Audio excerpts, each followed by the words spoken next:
Welcome to On Top of PR with Jason Mudd, presented by Review Maxer.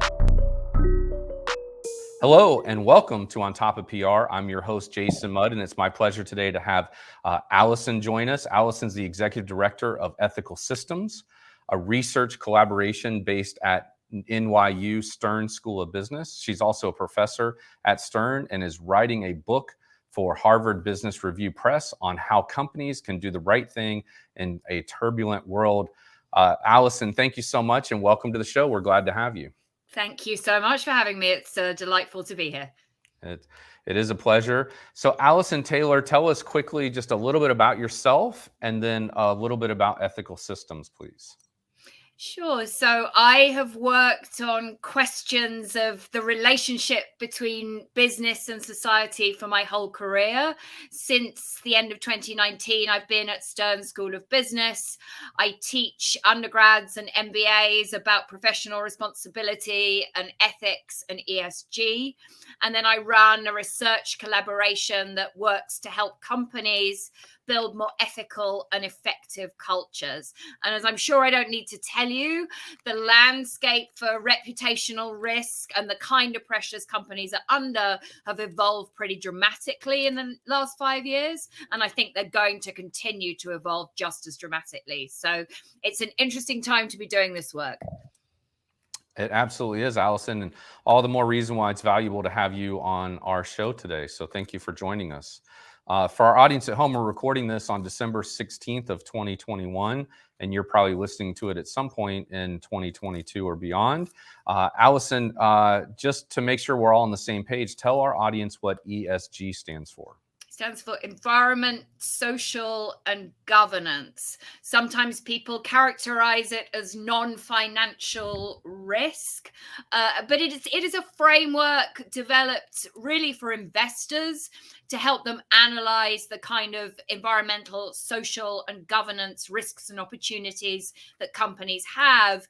And it is held that aligns more closely with long-term value creation. So if you get these things right, it is a proxy for having a healthy culture and ought to, over the long term, build more trust from your employees, customers, etc., and ought to therefore mean that you have a more sustainable business over the long term. Sure. Let's say one of our audience members is listening to this episode. Maybe they're at a smaller organization, or maybe they're at a more, larger established company, and yet ESG is not something they're talking about. Where would be a good spot you would recommend that they get started in their organization? I think the best place to get started is by looking at the opportunities that you have to be more environmentally and socially responsible.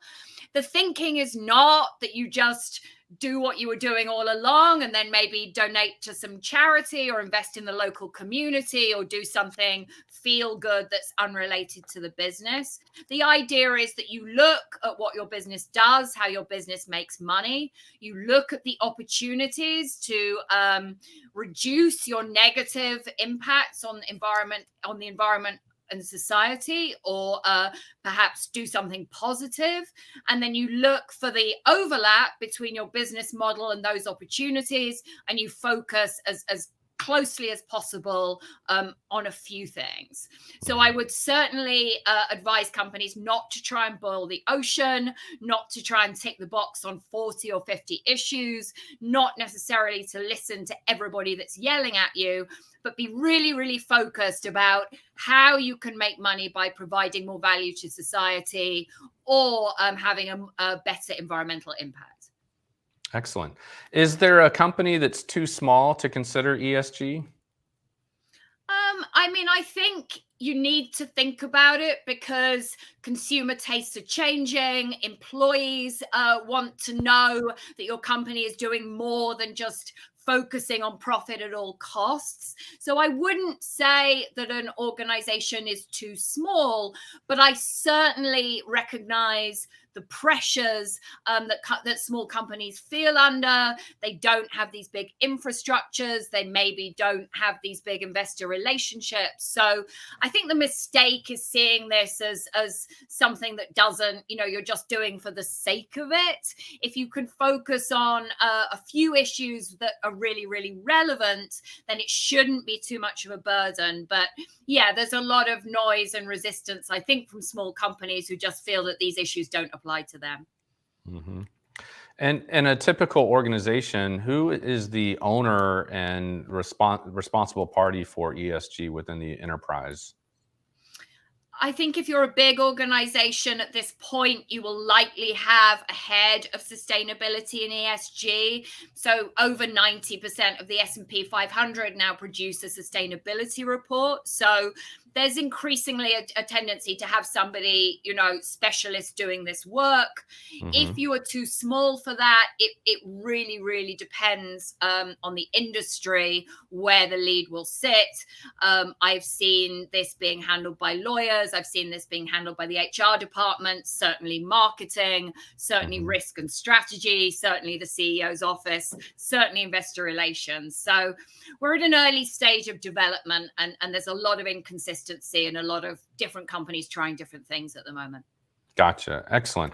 Thank you for addressing that. I know that some of our audience has those questions, and we appreciate you answering them. So tell me a little bit more about your book and when is it going to be available, and what would someone learn from reading it? Sure. So it won't be out until 2023.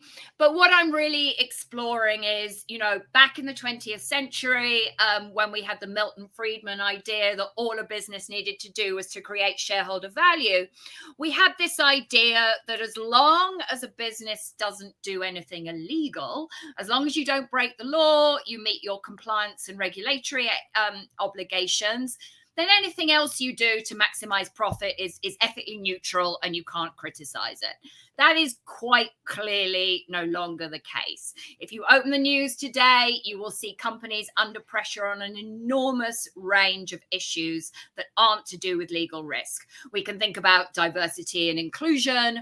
We can think about, obviously, climate change, human rights, fighting inequality, the social impact of technology. There's an almost endless list of issues. Companies are even being asked to help defend democracy at this point. So we're in a really, really new landscape, I think, for how companies need to manage their reputations. But I wouldn't even see this as about reputational risk. This is about your relationship with society and how you manage those interactions and what you really do to build and sustain trust, particularly with your customers and your employees. Do you sense that corporate communications, public relations departments are a good place to have some ownership of this? Or are you thinking it's belongs better in a different group? I think there's an absolutely critical role to be held by communications, held by marketing, held by PR. This is, to a very, very great extent, a communications challenge. As I'm sure that no one listening has missed, there's a lot of pressure on companies for greenwashing. There was a lot of pressure, for example, after all the Black Lives Matter protests in 2020, for companies to do more on systemic racism than just put a black square on Instagram to demonstrate what they're doing. So, really, really important, I think, that companies communicate about what they're doing honestly. But I think there's a challenge because, as I've mentioned already, companies feel under enormous pressure from activists on Twitter, from the general public, and they're being bombarded by questions. What are you doing on climate? What are you doing on animal rights? What are you doing on good jobs? What are you doing on all these questions? And so Right. I think the art for a communications professional is how you can tell your story without implying that you're addressing all these masses of social issues, which may be completely unrealistic. So very, very easy to get this wrong and very, very critical to get it right. Alison, I completely agree. I think you're speaking spot on to a finger on the pulse of what I'm sensing is also happening in the marketplace. Speaking of the marketplace, what brands seem to be doing this really well that other companies could be looking to for either examples or influence or just kind of keeping track of what they're up to? I wouldn't say that any brand is perfect here. Nobody is doing everything perfectly. Hmm. The examples that people give over and over again, including in the classroom, would be a brand like Patagonia, which very Hmm. obviously has put social and environmental sustainability at the core of its business. It's a private company. It's much smaller than many other companies, which makes it, by some measures, easier to manage these risks.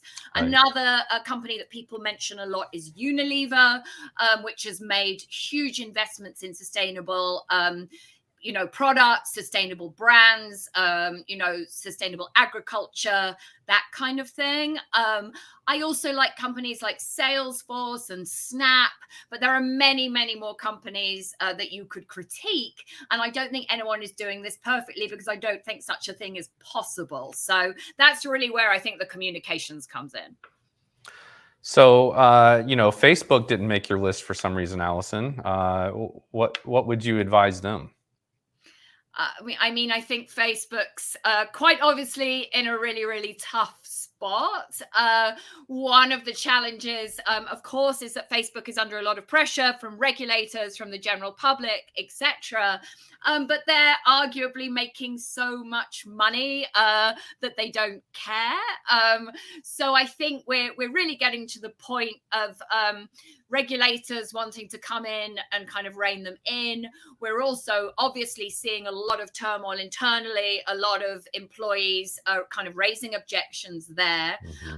And there seems to, as far as we can tell, still seem to be a lot of resistance from the leadership team. So my advice, honestly, to Facebook would be to consider a new leadership team, but I don't think they're really going to listen to that. So I would say that taking some of these criticisms a little bit more on the nose than they have been. Hmm. Maybe listening to some of the recommendations from more credible civil society actors would be a good place to start.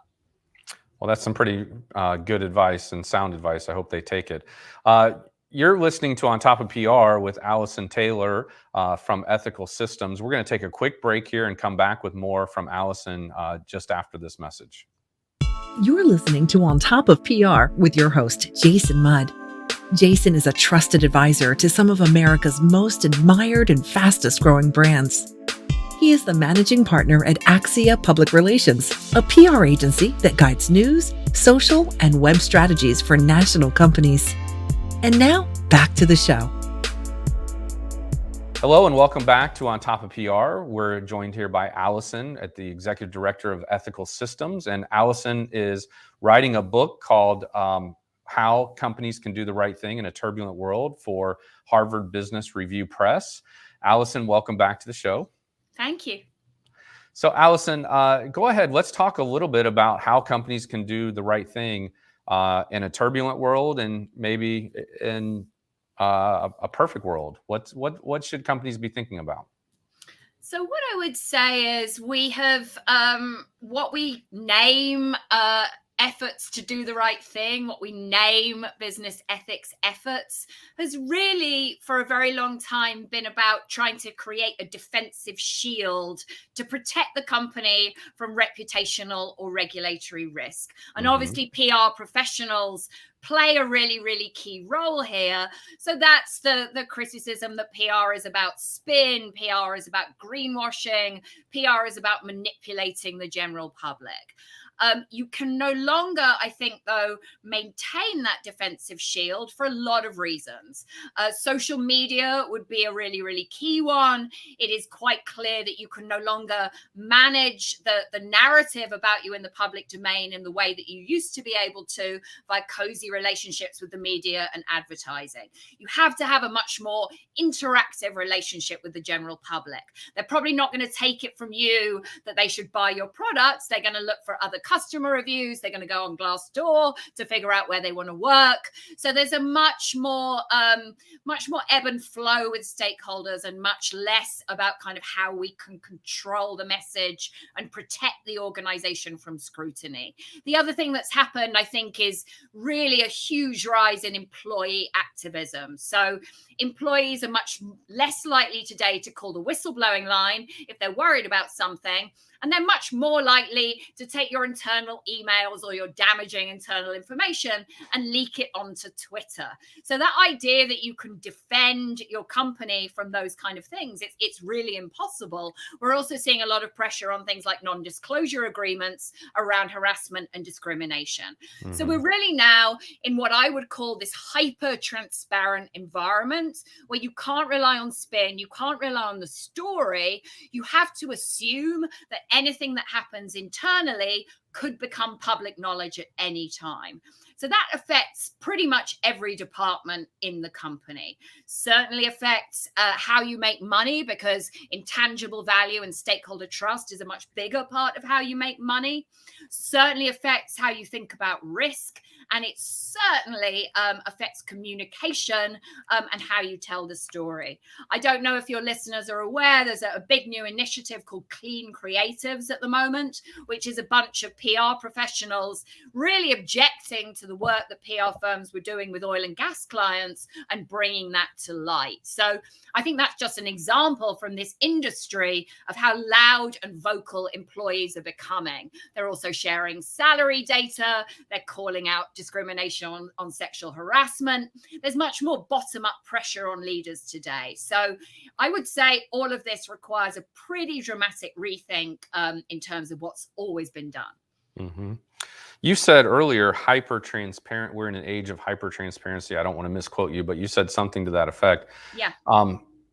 But is it reasonable to expect that the transparency expectations and therefore compliance with such is likely to increase over the next 5 to 10 years versus decrease?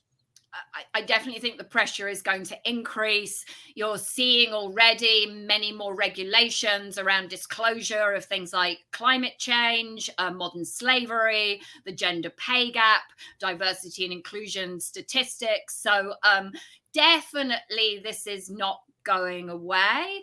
But being transparent is pretty difficult because companies aren't really used to saying this is hard and we haven't got it right. Companies are used to saying we've got it under control and we're doing our best and here are all the great things we're doing. So I think at the moment we're in this really problematic situation where transparency is increasing, reputational pressure is increasing, but we don't necessarily have realistic ideas of what a business should and shouldn't be doing. And so it's really a kind of art form to tell that story well, without exaggerating, without lying, without greenwashing, but also not implying that it is a company's job to solve every single social environmental problem out there. Yeah, that's well said. I think those will be some good quotables we'll use in our social media to promote this episode. So those comments, I think, were on fire. So very accurate, Alison. And so, you know, I like what you said, that it's not a corporation's job to solve all the social problems, but they can certainly put their dollars into those they feel most passionate about, maybe those that they're influencing. So for example, like Amazon, right? I mean, their carbon footprint is ridiculous, and yet they've made some pretty bold statements and plans to improve upon that. And so I kind of like how, you know, when a company thinks about what space are they in, right? And then how can they use that position of influence in their industry or what they do for a living to something that's very, very close to what they do. So for example, you know, I've worked with a national worldwide staffing company, and one of the things they got involved in is bring your son and daughter to work day, right? That's perfect for their space. And so is providing, you know, suits and interview clothing to people who may not have those capabilities. So I just love it when I see an organization be very smart about where they put their philanthropic efforts and their corporate social responsibility efforts.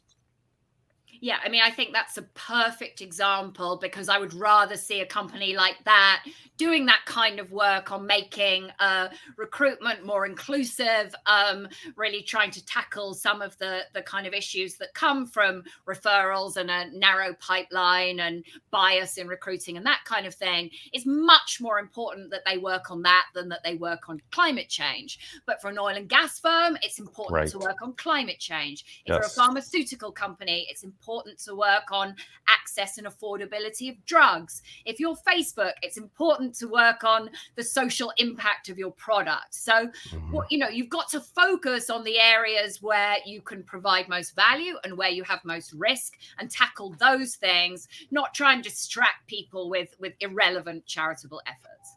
That's good. Yes, I like that a lot. So, Alison, let's say, for example, you or I or somebody in our audience is moving into a new role at the beginning of the quarter.